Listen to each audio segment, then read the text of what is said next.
Bienvenidos una vez más a este bonito podcast, de serie de podcast que que he estado realizando y el cual se ha integrado mi compañero Ricardo Pérez sobre la historia crítica de la Iglesia Católica, Apostólica y Romana.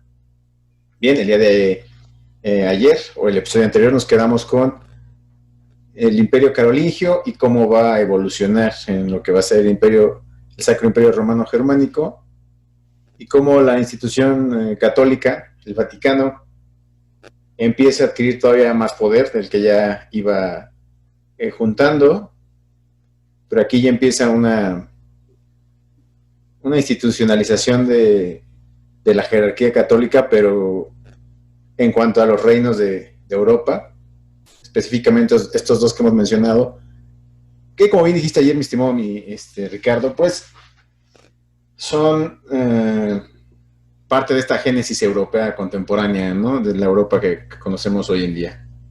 No sé si quieres hacer algún apunte de inicio, mi estimado Ricardo, saludar a la gente, al radio escucha. Y un saludo a tu auditorio, Mitlato. Gracias. Sí, muchas gracias por la invitación de nueva cuenta. Y sí, lo que comentábamos ayer, ¿no? Cómo se van gestando estos primeros reinos que después se convierten en lo que es el Imperio Carolingio. Y ya después, gracias a la relación y al apoyo que le brindó este emperador Carlomagno al Papa, pues es investido como Sacro Emperador Romano, ¿no? Entonces, pues podemos ahí pensar en que nace la Europa cristiana que conocemos y que pues va a sufrir muchas transformaciones, pero ahí está su origen, ¿no? Así es, reitero, en este caso no tengo tanto conocimiento al respecto del Sacro Imperio Romano Germánico. Considero que usted tiene más a este respecto, y no sé si al igual que ayer nos preparó una bonita introducción, un bonito contexto para sumergirnos en el tema, estimado Ricardo. Sí, claro que sí, Mitlato. Antes que nada, pues favor que me haces, porque no. Pues tampoco me considero así como que un gran especialista del tema, pero pues ahí algo se puede, ¿no? Algo se puede hacer. Entonces, pues sí, quería nada más, a manera de introducción, también mencionar, ayer se me pasó decir que esta es la Alta Edad Media, ¿no? Que algunos historiadores consideran del siglo V al siglo X. Pero lo dejo aquí en el tintero, ¿no? Como un preámbulo. Adelante con su introducción, mi estimado, y al final debatimos este asunto de la Alta Edad Media y la Baja Edad Media. Adelante.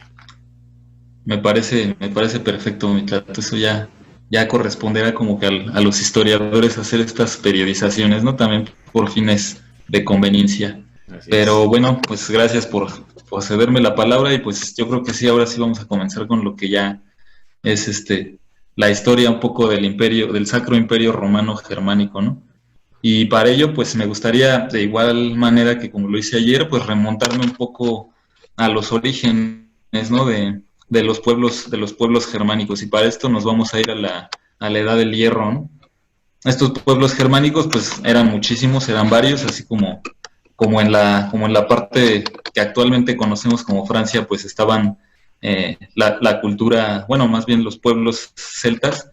En esta parte más central de Europa y del norte, pues se asentaron más bien estos pueblos germánicos, ¿no?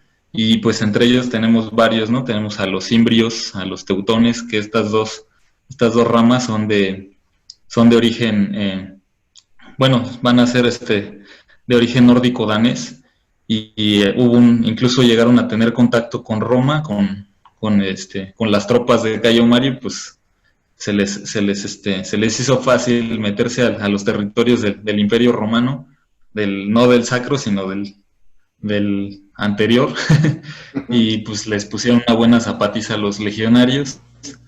Otros pueblos que también vamos a encontrar son los lombardos, los queruscos, los godos, que también son de origen nórdico, de Götaland en Suecia, los burgundios, que también son de origen nórdico, de una región conocida como Burgundarhorn, que está en Dinamarca, los vándalos, también nórdicos, que esos se van a ubicar también en Suecia, en la región de Uppland, de la zona de Vendel, los frisios, los alamanes, que son los que van a dar el nombre a lo que conocemos hoy como Alemania, los alanos, los suevos, los érulos, que también son otros germanos nórdicos, y pues son ancestros de algunos pueblos escandinavos, y pues lo que más tarde también serán los vikingos, ¿no?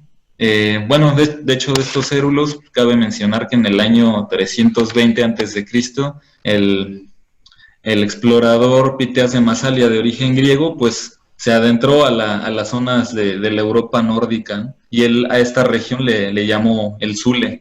Y ya otros exploradores más tardíos le pusieron la Hiperbórea, ¿no? Que me parece que quiere decir como la región más al norte de Europa, o la región de más al norte. Y bueno, pues continuando con esta bonita historia de los pueblos germanos, hay que mencionar los contactos que tuvieron estos pueblos ya con el Imperio Romano, ¿no? Y pues va a comenzar un proceso que conocemos en la historia como las invasiones germánicas, ¿no? Que estas van aproximadamente del siglo II al siglo III después de Cristo, y pues va a haber ahí varios de estos pueblos, ¿no? Además de los mencionados, pues también tenemos a los hunos, a los visigodos. Bueno, que los hunos sí son un pueblo de origen germánico, pero también son una especie de mezcla étnica con algunos pueblos de la estepa oriental, ¿no? Sí, son mongoles. Así es. Exacto, exactamente. Hay ahí un ancestro mongol en los hunos. Sí, también, bueno, perdón por interrumpir un tantito. Por favor. Hay un debate ahí de qué tan nórdicos son estos pueblos, ¿no? Porque ayer mencionábamos lo de los pueblos indoeuropeos que vienen desde la India, vaya la redundancia, y es precisamente la zona del Himalaya, ¿no? Hay de esas teorías. Y además está lo de los eslavos, ¿no? Que también ahí aparecen como que de la nada y también pues están generando, invadiendo y aparecen y desaparecen. Los suavos, ¿es correcto? Sí, es correcto. Que también sí, en esa mezcla locochona. Pero ese es un debate para otras cuestiones, otras ciencias, si llegan por ahí. Adelante, Richie, perdón por interrumpirlo. Sí, hay muchos, no hay ningún problema, hay muchos debates sobre el origen de todos estos pueblos que pues al final de cuentas, como en todo, ¿no? Hubo ahí mestizaje, hubo hay interacciones culturales que no nos permiten así tener como que un rastreo completamente preciso, ¿no? Pero pues sí podemos, con base en los estudios lingüísticos, más o menos conocerlos como pueblos indoeuropeos, ¿no? Uh-huh. Y bueno, otros de estos pueblos pues van a ser los visigodos, los ostrogodos, los lombardos que ya habíamos mencionado, los francos, que es de lo que comentábamos el día de ayer con la cuestión del Imperio Carolingio, que ahorita vamos a retomar un poco, pero pues eso digamos que ya se profundizó el día de ayer, pero forma parte de este proceso también. Y también tenemos a los francos, a los jutos, a los anglos, a los sajones, a los suevos, vándalos, alamanes, burgundios, etcétera. Y bueno, ahí cabe mencionar, por ejemplo, del caso de los jutos, los anglos y los sajones. Van a ser estos los abuelos de los ingleses, ¿no? Estos pueblos anglos, jutos y sajones venían de la zona danesa de Jutland o de Jutland, y pues ellos también van a migrar hacia las islas británicas, se van a enfrentar ahí con los nativos britones y también con los romanos que ya habían invadido esa región. Y ya posteriormente a estos conflictos bélicos se va a fundar en la isla inglesa lo que se conoce como la heptarquía anglosajona, ¿no? Que va a ser como el ancestro de los primeros reinos ingleses. Posteriormente pues ya se hablará también de ellos, ¿no? Más adelante. Bueno, sí, adelante, Mitlato. No, prosigue, mi estimado. Ok, pensé que... No pasa nada. Perfecto. Bueno, de estos pueblos, pues lo que comentábamos ayer un poco, ¿no? Los romanos nunca pudieron conquistar lo que es la Germania, como la van a denominar los germanos. Hay incluso una obra un tanto histórica y un tanto antropológica de de Tácito, ¿no? Este historiador romano que escribió sobre la Germania. Algunos de estos pueblos germánicos también van a aceptar el fuerum romano, que pues, es básicamente convertirse en protectores de las provincias romanas, y otros también se van a enlistar en las legiones. También va a comenzar ahí un proceso, ya digamos, en cuestión de historia militar, un proceso de germanización del ejército romano.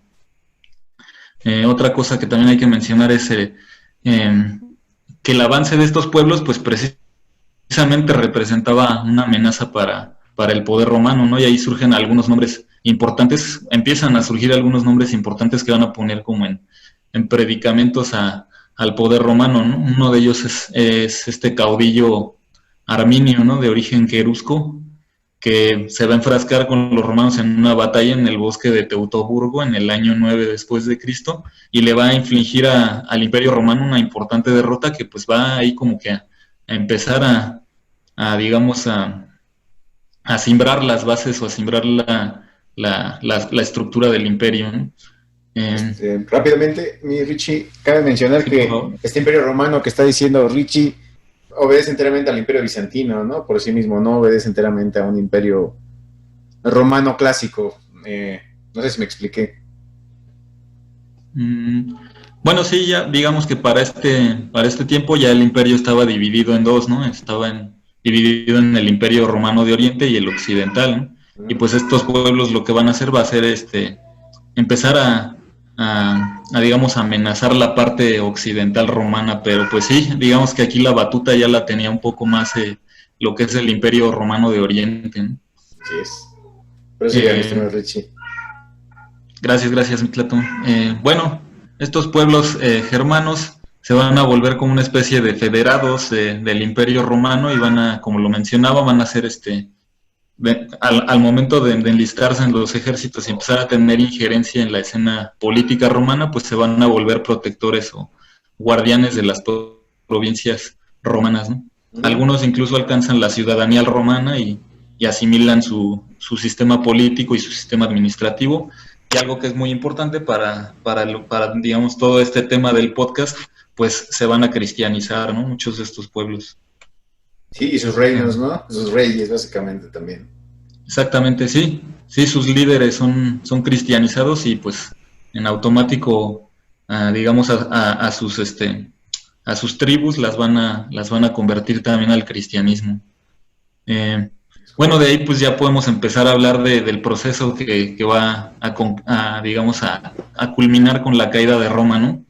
Donde pues estos caudillos empiezan a ganar poder político dentro del imperio con toda esta injerencia que habían empezado a tener desde algunos años atrás. E incluso podían llegar a tener ya tal injerencia que tenían la facultad de quitar y de poner emperadores según sus intereses, ¿no? Claro. Ahí por ejemplo surge también una figura de otro caudillo. Ay, güey. Perdón. No pasa nada. Me atacan acá los moscos. Los botones. Sí, ahí andan. Bueno, hablábamos de estos caudillos, ajá. De estos líderes o de estos caudillos que empiezan a tener injerencia directamente sobre quién va a ser el emperador romano, ¿no? Uno de ellos pues va a ser Odoacro, perdón. Y él pues va a ser básicamente el que ponga el último clavo al ataúd a los emperadores romanos, ¿no? Porque él va a ser quien depone a Rómulo Augustulo en el año 476 y pues este hecho se va a convertir digamos, en el fin como tal del Imperio Romano, ¿no? Y de ahí pues él va a tener un conflicto con otro líder germánico que va a ser Teodorico, y pues por esta cuestión que mencionabas, ¿no, Mitlato? De la injerencia, o más bien de la hegemonía que ya empezaba a suponer dentro de la estructura romana lo que ya era el Imperio Romano de Oriente, ¿no? Que posteriormente se transformará en Imperio Bizantino, ¿no? Y pues aquí lo que hay que mencionar es que Zenón, que era el emperador romano de Oriente en ese momento, le otorga la facultad a Teodorico de gobernar conjuntamente con Odoacro la parte itálica o la parte occidental del imperio, Y ya cuando se está celebrando, digamos, este banquete de que pues, ya se van a unir estos dos líderes o estos dos caudillos germanos como soberanos de Roma Occidental, pues Teodorico va a asesinar a Odoacro, ¿no? Y va a asumir el control total de la parte occidental romana, ¿no? Y bueno, de ahí pues ya podemos empezar también a hablar de los primeros reinos germánicos después de la caída de Roma, ¿no? Y vamos a retroceder también un poco al capítulo de ayer, porque pues, los primeros reinos que empezaron a tener como protagonismo fueron los reinos francos, ¿no? Con Clodoveo se funda la dinastía merovingia, después viene Carlomagno, la dinastía carolingia en el 768, conquista Lombardía, conquista Sajonia, conquista Baviera, empieza a conformar ya lo que es el Sacro Imperio Romano. Para el año 800 ya es cuando el Papa León lo inviste como tal, como Sacro Emperador Romano, y pues empieza a reunir a todos estos pueblos germánicos bajo una misma corona, ¿no? Y bajo una misma religión que va a ser el cristianismo. También empieza lo que comentábamos también ayer, ¿no? Se implanta o se implementa el sistema feudal. Se crean los ducados, se crean los condados, se crean todas estas, toda esta nobleza, todos estos títulos nobiliarios para tener un control más administrativo y de vasallaje primero con el rey y posteriormente con el papa, ¿no? Bueno, uno de los hijos de Carlomagno va a ser Ludovico Pío, y sus nietos van a dividir el imperio aquí ya podemos hablar de los antecedentes para lo que va a ser el Sacro Imperio Romano Germánico, ¿no? Con Ludovico Pío y se reúnen todos estos reinos germánicos, pero después sus nietos van a empezar a entrar como en una disputa entre ellos por el poder y van a dividir el reino en tres grandes regiones, ¿no? Una va a ser la de la Francia Oriental o la Germania, que va a estar gobernada por Luis el Germánico. La otra va a ser la Francia Occidental, que va a estar dominada por Carlos el Calvo, y la tercera va a ser la Lotaringia, ¿no? Que es la parte central de lo que era el Imperio Carolingio, y esta pues va a ir desde los Países Bajos hasta el norte de Italia, ¿no? Y pues se llama Lotaringia porque pues la gobernó Lotario, ¿no? De ahí pues podemos pasar ya al origen de la Germania como tal, bueno, no el origen de la Germania, sino más bien como que el regreso a los reinos germánicos, ¿no? Ahí en lo que es la Francia Oriental o la Germania, se van a encontrar rodeados por diferentes amenazas de los pueblos que venían pujando también por otra parte, ¿no? En esa parte de Francia Oriental van a estar asediados por el oeste, por los francos, por los otros herederos de Ludovico. Al norte van a estar también amenazados por los vikingos, que también empezaban ahí a meterse en la escena europea. Al sur van a estar dominados por los árabes, por estos califatos primero el de los omeyas, y finalmente lo que va a ser una importante amenaza y que pocas veces se menciona, ¿no? Generalmente mencionamos mucho las invasiones vikingas, las invasiones del Islam, pero pocas veces se menciona, por ejemplo, a los magiares, ¿no? Que eran la amenaza que venía del este o de la parte oriental de Europa, ¿no? Y pues como respuesta, en Germania se forman los ducados tribales, ¿no? Que pues, los forman los líderes locales, y eso lo hicieron con el fin de hacer más fuertes a los reyes, o más bien hacerse más fuertes ellos que los reyes carolingios, ¿no? Y pues bueno, de igual forma estos ducados se van a dividir en Franconia, en Sajonia, en Baviera, en Suabia, en Lorena, más bien en Lorena o Lotaringia. Y ya para el año 911, con la muerte de Luis IV, el llamado el Niño, se va a extinguir, digamos, ya la rama oriental de los carolingios, ¿no? Y aquí pues sí ya podemos empezar a hablar de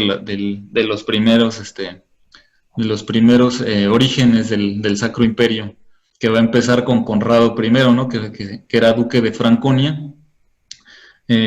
Estos ducados federados de los que hablábamos pues lo eligen como soberano ante la amenaza de los magiares, y posteriormente pues empiezan a haber conflictos entre el rey y la nobleza germánica, y finalmente pues él muere luchando contra otro caudillo germano que va a ser el duque Arnulfo de Baviera. Y de esta disputa pues va a surgir también la figura de al que consideran el padre de Alemania, ¿no? Que va a ser Enrique I, duque de Sajonia. Es elegido como nuevo monarca. Y bueno, para este periodo muchos especialistas consideran lo que comentábamos, ¿no?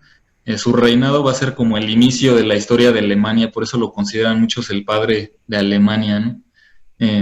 Con él se funda la dinastía otoniana o la dinastía sajona, y para el año 962, Otón I, que es su hijo de este Enrique I, va a ser coronado sacro emperador romano germánico, ¿no? Y bueno, este imperio va a durar aproximadamente 1000 años, ¿no? Toda la historia del Sacro Imperio Romano Germánico va a durar aproximadamente 1000 años hasta de este año de 962 hasta 1806, ¿no? Cuando Napoleón pues ya lo disuelve, cuando empieza a entrar en conflicto con todos estos reinos europeos que pues eran opuestos a sus ideas revolucionarias, ¿no? O a las ideas revolucionarias de Francia ya estamos hablando del siglo de finales del siglo XVIII, principios del XIX, pero pues eso ya será otra historia, ¿no? Y bueno, ya para empezar a cerrar un poco, pues hablar más o menos, hablar del Sacro Imperio Romano Germánico es una gran odisea, ¿no? Porque son muchísimos ducados, muchísimos condados, principados, dietas, etcétera. Son sus sucesiones dinásticas innumerables, y pues sería como que un gran ejercicio resumir todo eso ahorita en un ratito, ¿no? Entonces, pues simplemente les voy a mencionar algunas más bien las dinastías más importantes que gobernaron lo que es el Sacro Imperio Romano Germánico, y algunas de los sucesos que ocurrieron durante sus periodos, ¿no? La primera, pues como lo mencionábamos, va a ser la dinastía sajona u otoniana, ¿no? Que fueron los fundadores del Sacro Imperio Romano Germánico, ¿no? Posteriormente, pues va a estar la dinastía Salia, y durante el periodo de esta dinastía se desarrolla la disputa por los nombramientos imperiales entre los papas y los príncipes germanos, ¿no? Ahí empezamos a tener estas figuras de los príncipes electores, ¿no? Que van a ser los que deciden quién se convierte en el próximo emperador del Sacro Imperio, ¿no? Y pues a este suceso se le denomina como la guerra o la querella de las investiduras, y va a ir de 1075 a 1124. Posteriormente tenemos a la dinastía Hohenstaufen, que pues en esta dinastía va a resaltar a alguien muy importante, ¿no? Para el tema que también me parece que vas a tocar, mi trato, que es el de las cruzadas. Pues aquí surge Federico Barbarroja, ¿no? De esta dinastía, y pues él se incursiona en la tercera cruzada hacia Tierra Santa, que va a ir de 1187 y 1192, y pues al final va a tener un final un poco medio irónico, porque pues va a morir ahogado, ¿no? Y para en el año de 1190. Sí, adelante, un poco, no hay bronca, esta memoria se puede seguir repitiendo cuando hablemos de las cruzadas, porque es interesante. Quienes vieron El Señor de los Anillos y ven que muere es Isildur, quien le corta el dedo del anillo a Sauron, creo. Así es. Isildur muere ahogado en un río, en una clara referencia a la muerte de Federico Barbarroja, ¿no? Como dato cultural. Sí, gran dato y gran referencia de pues estos préstamos de la literatura a situaciones de la historia, ¿no? Sí, claro. Pero adelante, mi Richie. Sí, claro. Gracias, Mitlato. Pues sí, así es. Federico Barbarroja pues va a terminar ahogado en un río, después de que pues había atravesado el desierto. Pues no se aguantó las ganas de echarse un chapuzón al primer cuerpo de agua que vio, y hasta se le olvidó quitarse la armadura, y pues el peso le ganó y no pudo flotar. Se fue al fondo, ¿no? Hay versiones de que dicen que ni siquiera fue muerto por el peso de su armadura, sino que ya no le ayudaron. Es interesante investigar eso, ¿no? Sería bueno saber Hay cantidad de... ¿Qué claro, pasó, no? no hay que descartar nada, ¿no? Y bueno, bueno, después de esta dinastía de la que surge Barbarroja, que es la de los Hohenstaufen, va a surgir la dinastía de los Luxemburgo, ¿no? Y durante el reinado de estos sacroemperadores romanos germánicos va a fundarse también la Liga Hanseática, ¿no? Y pues muchos se preguntarán, bueno, esto sucede en el año 1358. Para los que se preguntan, pues, ¿qué es la Liga Hanseática? Pues básicamente es una confederación de estados, es una confederación de corte militar y comercial entre los estados de las ciudades alemanas del norte, los Países Bajos, los reinos de Polonia, Suecia y Rusia, y el fin pues era monopolizar el comercio en el mar Báltico, ¿no? Y bueno, también durante este periodo se van a suceder las guerras husitas de 1419 a 1434, ¿no? Que puede considerarse ahí como un antecedente de lo que van a ser posteriormente las reformas protestantes, ¿no? Porque pues estas guerras son de los sacros emperadores romanos germánicos en contra de los seguidores de un predicador que va a ser Jan Hus, que pues él empezó ahí a predicar cuestiones en Bohemia, y pues digamos que los sacros emperadores empezaron a notar ahí como que esto podía amenazar o poner en entredicho su poder y su hegemonía, y pues decidieron reprimir esos levantamientos o esas prédicas. Y bueno, pues, finalmente ya para empezar a cerrar, tenemos a la dinastía de los Habsburgo, ¿no? Que hasta en México llegaron a tener injerencia, ¿no? Con Maximiliano, ¿no? Y pues esta dinastía pues viene de la casa de los Austrias. Durante su periodo, pues el Sacro Imperio Romano va a ser cuando alcanza su extensión máxima. ¿Por qué? Pues porque coincidió con el reinado de los reyes españoles, que pues fueron de la casa de Habsburgo. Entonces pues ahí como que todas estas uniones dinásticas, matrimoniales, incestuosas incluso, pues hicieron que todos esos dominios pasaran a ser de la corona del Sacro Imperio Romano Germánico, ¿no? Todas esas territorios. Y bueno, finalmente pues también en ese periodo pues es cuando ya estalla como tal lo que es la reforma protestante que va a iniciar Martín Lutero, ¿no? Entre otros predicadores, porque no fue el único. Y pues bueno, al que le tocó, digamos, vivir y enfrentarse a esa situación, pues fue a Carlos V del Sacro Imperio Romano Germánico, y que a su vez pues era rey de España, ¿no? Era Carlos I de España. Y pues él va a ser el encargado de intentar sofocar esos levantamientos, y digamos que él estalló la granada en las manos, las guerras de religión y todo lo que posteriormente va a reconfigurar el mapa europeo, la misma va a dividir al cristianismo, y pues va a generar una serie de cambios pues ya drásticos a nivel político, a nivel religioso, a nivel social. Y pues aunado a eso también hay que agregarle que a Carlos V también le tocó cuando Enrique VIII pues decide separarse también o romper sus vínculos con el papado, y pues funda la iglesia anglicana, ¿no? Y pues yo creo que en este momento, Mitlato, te cedo el micrófono. Muchas gracias, otro gran resumen, mi Richie. Otro excelente resumen. No. El dato curioso es que se dice que Carlos V no hablaba español, ¿no? Que solo hablaba alemán. Exacto. Pero... Sí, es correcto, hablaba flamenco. Ajá, sí. No tenía otra lengua más que esa, y que pues realmente nunca le importó a América ni nada por el estilo. Él estaba muy consciente, o más bien él quería mucho conquistar Europa, ¿no? El sueño de los europeos y de muchos otros que no son europeos. Sí, claro. Bien, digamos que siguiendo con la continuidad de la Iglesia Católica en este momento, voy quizás no a desviarme, más bien a complementar, espero, lo que acaba de mencionar mi estimado Ricardo. Situémonos que estamos en el siglo IX, finales, o más bien inicios del siglo IX, ya en el año 800 con Carlomagno, etcétera, etcétera, etcétera. Después sus hijos y sus nietos hacen estas cuestiones otra vez de enfrentarse por el trono, como bien menciona Ricardo, y de ahí surgen las casas de poder alemanas o germánicas que se van a disputar este imperio romano-germánico.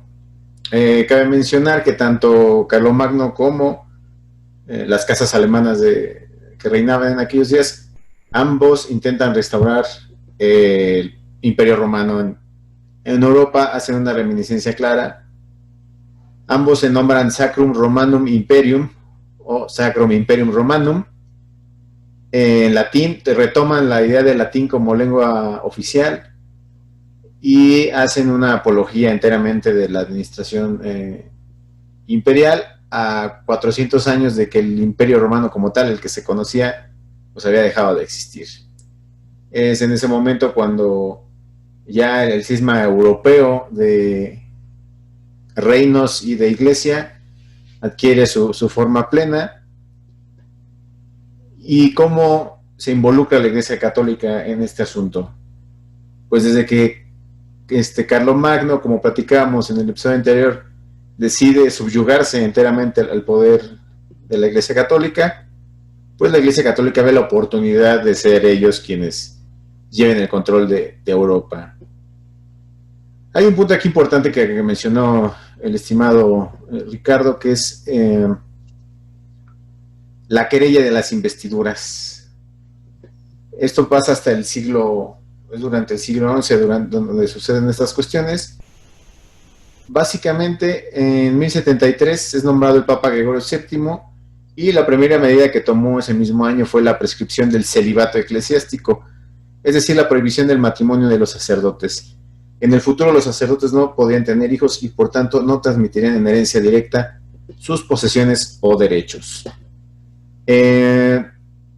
Debemos de hacer hincapié en que hasta el siglo X, como lo acabamos aquí de ver, el clero católico podía tener mujeres, podía tener hijos, pero aquí cabe mencionar que también había ramas o ramificaciones dentro de la jerarquía católica, quienes ya traían desde el siglo VII quizás esta idea de hacer una iglesia gobernada por hombres y sin mujeres. Eso siempre ha sido, ¿no?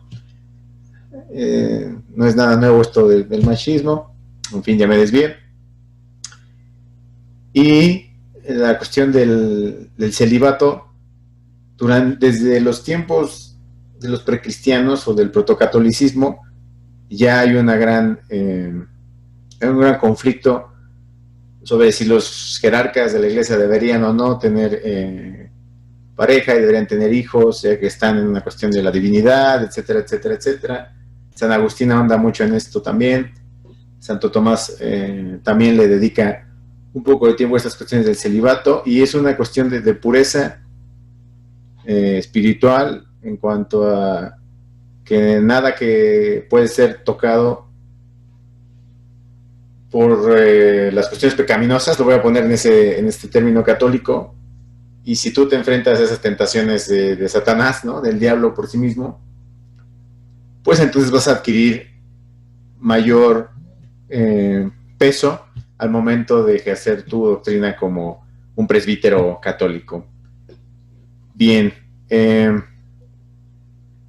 entonces a raíz de esto se inicia la querella de las investiduras, dado que muchos de los personajes que pertenecían a los reinos germanos, pues también a la par eran sacerdotes, y entonces pues venía este conflicto de cómo voy a hacer para dejar de ser lo que estoy acostumbrado a hacer. Vaya, qué cuestiones tan locas me acabo de aventar, ¿no? Muchos se tienen que los príncipes germánicos, igual los franceses, no se diga los ingleses en un principio, eran muy, muy católicos, como bien mencionó ayer Ricardo. Tenían ante todo miedo a la cruz y miedo a la fe cristiana. ¿Qué opinión le merece esto, mi estimado Ricardo? Pues yo creo que parte de eso surge también de toda una campaña iconoclasta, ¿no? De parte de la Iglesia Católica, ¿no?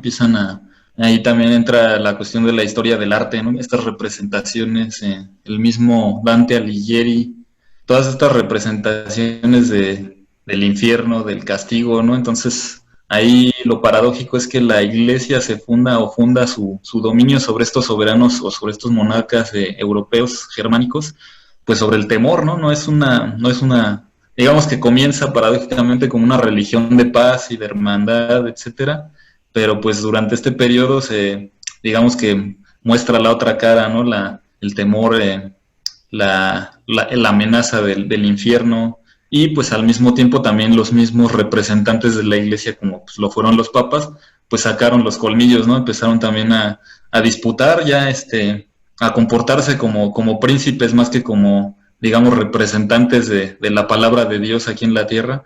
Pues se comportaron como príncipes, como señores feudales, formaron ejércitos, gestaron intrigas en los reinos, en los diferentes reinos, en sus dominios, y también formaron casas dinásticas, ¿no? Empezaron a pelearse por ese privilegio que representaba ser el Papa, porque pues ser el Papa representaba estar por encima incluso de los reyes y de los principales soberanos europeos, ¿no? De estos emperadores, pues tenías la autoridad. Entonces, pues esta querella de las investiduras tiene muchísima repercusión, porque pues los príncipes alemanes, los duques alemanes, todos estos señores feudales, pues comienzan a decir, bueno, ¿qué está sucediendo, no? ¿Por qué los papas se comportan de esta forma? Entonces, pues también nosotros tenemos la facultad o la potestad de decidir dentro de nuestros reinos quién va a ser el emperador, quién nos va a representar, quién va a ser esta figura, cabeza de la iglesia y de Europa, ¿no? Así es, mi estimado Ricardo, y un poco más de complemento respecto a esto de la querella de las investiduras. En el 1059, bajo el papado de Nicolás II, este papa reserva la elección pontifical solo a los cardenales, ratificándose su decisión por la aclamación del clero y el pueblo romano. Asimismo, en el Concilio de Letrán del 1060 se condena la investidura laica, la simonía y el nicolaísmo. O sea, básicamente todo lo que esté fuera de la iglesia es condenable, incluidos reyes o reinos. Con Gregorio VII, del cual ya hablamos, se renuevan las condenas contra la simonía y el nocilaísmo. En 1074 estableció un decreto para destituir a todos los clérigos culpables de tales prácticas y legados enviados a todo el occidente. Legados es representantes enviados a todo el occidente. Puede ser abogados, pero en fin. Resistencia por parte de la nobleza laica, medida con poco éxito en varios lugares de Europa. Lo que hablábamos, ¿no? De la iglesia quiere todo el poder y obviamente los reyes dicen no lo vamos a realizar. Y luego viene Urbano II, un papa importantísimo para la historia no solo de la iglesia católica, sino de la historia universal, y un primer preponderante de un choque de culturas. ¿Por qué? Porque Urbano II en el 1091 convoca la primera cruzada. ¿Y por qué convoca la primera cruzada? Pues por estas querellas que tenía ya con los distintos reinos europeos. Ya la problemática política era muy intensa, pero hábilmente siempre la Iglesia Católica tiene habilidad para salir de encrucijadas muy fuertes.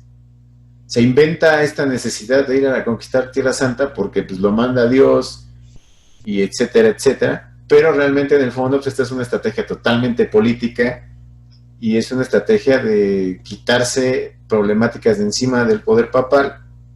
Y entonces los reinos europeos, con su fe extrema, hacen caso a esta convocatoria y pues ya, como bien menciona el estimado Ricardo, se lanzarán a las cruzadas con personajes tan relevantes como Federico Barbarroja o el mismísimo Ricardo Corazón de León.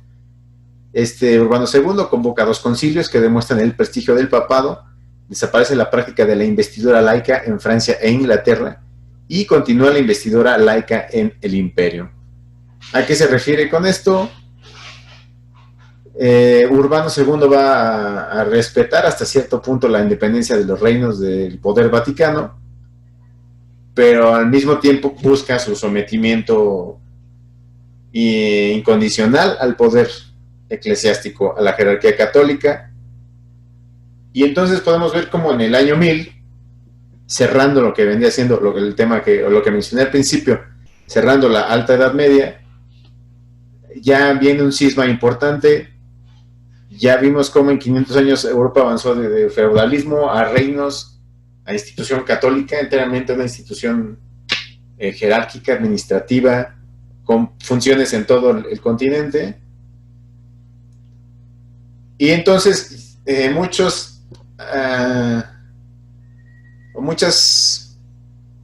personas, quizás el ideal de Hollywood, nos hace pensar que toda la Edad Media es de caballeros, vestidos en espadas, y etcétera, etcétera, etcétera. Y la realidad es que no, hasta este punto todavía no se desarrolla, digamos, la idea del caballero como tal. Es a raíz de este punto que ya están formadas las instituciones, que entonces ya surge una figura del caballero que, como bien menciona Richie, al momento de que la Iglesia Católica dice, ¿sabes qué? Este poder es mío y solo a través de mí tú te vas a poder concretar como rey. Entonces los príncipes tuvieron la necesidad de desarrollar una nueva manera de generarse poder y de mantener un nivel y un estatus de élite, vamos a llamarlo de esa manera, un aristocrático, pero que les diera además un sustento, quizás no de fe, un sustento espiritual, un sustento de identidad con el principado a quien representan. Y entonces es a partir de este cisma y de todo lo que hemos hablado, de la formación de estos imperios, que entonces sí ya comienza lo que vendría a ser el ideal caballeresco, que va a durar realmente poco tiempo, pero que generó una cantidad increíble de literatura, ¿no? Sobre todo. No sé usted si quiera decir algo, mi estimado Rich, a este respecto. Pues bueno, sobre la cuestión caballeresca, pues sí, ¿no? Surgen esta literatura medieval de las gestas caballerescas, incluso en algunos casos del amor cortés, ¿no? Tenemos ahí pues varios ejemplos, ¿no? Empezando por el mismo Cantar de Roldán, ¿no? Que precisamente también tenía hay que ver con esta cuestión de la herejía o de más bien de aquellos enemigos de la fe cristiana. Por otro lado, pues también tenemos otro tipo de ejemplos, ¿no? Podría ser, no sé, la Amadís de Gaula, los otros cantares, el Cantar del Mio Cid, que también tiene que ver con este proceso de reconquista en la península ibérica, el Cantar de los Nibelungos, que ya es también un poco entrar a la cuestión del origen un tanto mitológico e histórico también pues precisamente de estos pueblos germanos, ¿no? Y quisiera retomar un poco lo que comentabas, Mitlato, de estos mecanismos que utilizó la Iglesia para, pues digamos, para ¿cómo podría decirse?, para apaciguar estas disputas principescas entre los reinos germánicos, y pues que en las cruzadas se encontró así como que el elemento perfecto, ¿no?, para volver a reunificar a todos bajo su poder, ¿no? Y para eso pues se tuvo que construir un enemigo en común, y este enemigo en común pues fue la amenaza del Islam, ¿no? Y ¿cuál fue digamos el detonante? Pues fue básicamente la toma de Jerusalén por parte de los turcos selyúcidas, ¿no? Ahí es cuando se hace este llamamiento por parte del Papa Urbano a recuperar los lugares santos, ¿no? Recuperar los lugares de Tierra Santa, ¿no? Y pues también se va a generar un proceso de llevar esas estructuras feudales de Occidente a la parte del Medio Oriente, ¿no? Se establecen cuando se empiezan a recuperar los lugares de Tierra Santa, pues se establecen los reinos francos, los reinos germánicos en lo que era Tierra Santa, ¿no? Empiezan a desplazar también a los reinos sarracenos, a los reinos musulmanes. Y bueno, pues Creo que sería, bueno, por el momento es todo lo que tendría que comentar con respecto a esto, Mitlato. Sí, ya en las cruzadas, ya cuando hablemos de ese tema, hablaremos entonces de el desarrollo de las órdenes de caballería, ¿no? Los teutones, reitero, los hospitalarios, los templarios. Hay una gran cantidad, hablaremos de algunos de ellas, de los más importantes. Y sabes qué, mi estimado Ricardo, vamos a agregar un tema. Digo, amable auditorio, mañana, bueno, en el siguiente episodio hablaremos de las invasiones vikingas, mi estimado Ricardo, si no te molesta el asunto, si no tienes Parece inconveniente. bien, Mitlato. Bueno, ahorita platicamos sobre eso. Ok, y debo anexar el tema, ya que estoy con la jerarquía católica, del milenarismo, ¿no? El año 1000 y cómo influyó esto en la jerarquía católica, sobre todo en, digamos, los jerarcas de a pie, los presbíteros del pueblo, quienes ven el fin del mundo acercarse porque ya se llegó a un punto donde el mundo se va a echar a perder, se va a echar a la borda. Y entonces surge el milenarismo, que después se va a combinar con las órdenes militares católicas que respondían al clero, vaya, ya lo explicaremos en su momento, como lo van a hacer los templarios, y que van a terminar en franciscanos, dominicos y demás, que van a ser quienes llegan a América y van a arrastrar estos 500 años de combinación de milenarismo con órdenes militares eclesiásticas, y pues bueno, ya ahí la historia es más amplia, más nuestra, y mayor identidad a ese respecto. Pero ya lo platicaremos. Entonces, mi estimado Ricardo, yo tampoco tendría nada más que agregar. Nos veríamos en el siguiente episodio para hablar sobre las invasiones vikingas, la irrupción de los pueblos nórdicos en Europa, y prácticamente hasta el Medio Oriente también llegaron. Fueron los primeros conquistadores de América. En fin, hablaremos a ese respecto. Hablaremos de Bluetooth, ¿no? Y cómo llegó a Islandia y a Groenlandia. Sin otra cosa que decir de mi parte, no sé si usted quiere agregar algún otro punto, mi estimado Ricardo. Pues creo que no, Mitlato, pues simplemente agradecer a tu auditorio y sí, cuando se hable de Bluetooth, veremos cómo conecta a estos reinos vikingos y en la actualidad pues conecta nuestros teléfonos celulares y nuestros dispositivos de manera inalámbrica, ¿no? Qué gran frase, Ricardo, qué gran frase. Connecting People, decía Nokia, creo. Exactamente, no Ericsson. Sí, es cierto. Muchas gracias. Pero bueno, pues por mi parte sería todo, mi estimado Richie. No nos queda más que decir una vez más adiós y nos vemos en el siguiente episodio. Muchas gracias de nuevo por la invitación, Mitlato, y esperemos estar más frecuentemente. Yo creo que mañana sí te tendré que fallar, pero con gusto en las. No te preocupes. El mañana puede ser el hoy. Exactamente. Sale, amable auditorio. Saludos. Podcast. Nos estamos viendo. Hasta luego.